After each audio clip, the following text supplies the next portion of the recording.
Cowboy Nation. There's a topic that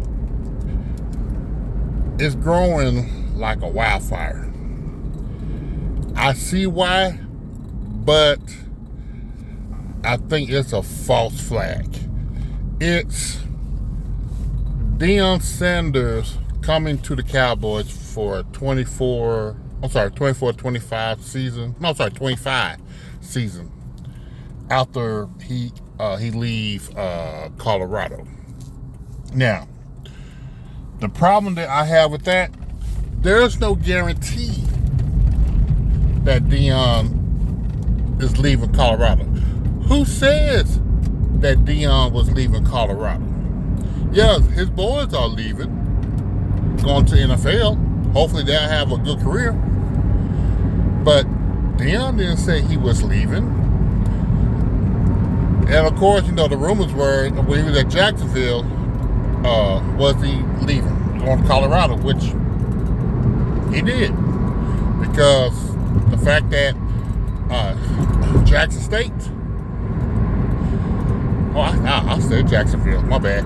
Jackson State, they didn't have the resources for their players to play like that. But by Deion going there, he actually changed the culture of a lot of the HBCU schools to improve, so players can come there without playing like they're playing at a Division I school on dirt field.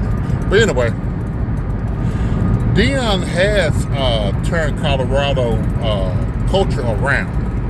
Boulder is the hottest thing. He has made Boulder a lot of money since last year coming in. And they still have a chance to win the Big 12. Now, with that said, I remember Deion years ago, before he started coaching, he said he would never coach in the NFL because you can't tell grown men who making millions of dollars what to do. Which he has a point. Look at the Cowboys right now with the so-called star players. The culture is a mess. Now, myself, I would love Deion to be the coach of the Cowboys. But it's not going to happen because, for one, the ego of the idiot GM. The same ego who been messing up the Cowboys' chances in the playoffs success for the past 30 years. Not the owner, not the president, but the GM, the one with the three title hat man, who put his emotions with some of the players, especially with the players don't like what the head coach doing. Then he go up to the GM and say, the coach not letting me play. Okay, you see what happened with Zeke, prime example, and this has been going on ever since Jimmy left.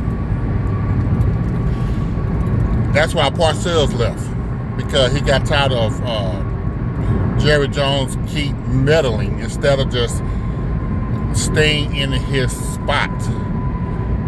He won't stay in his own lane. He won't be in 3 lanes at the same time.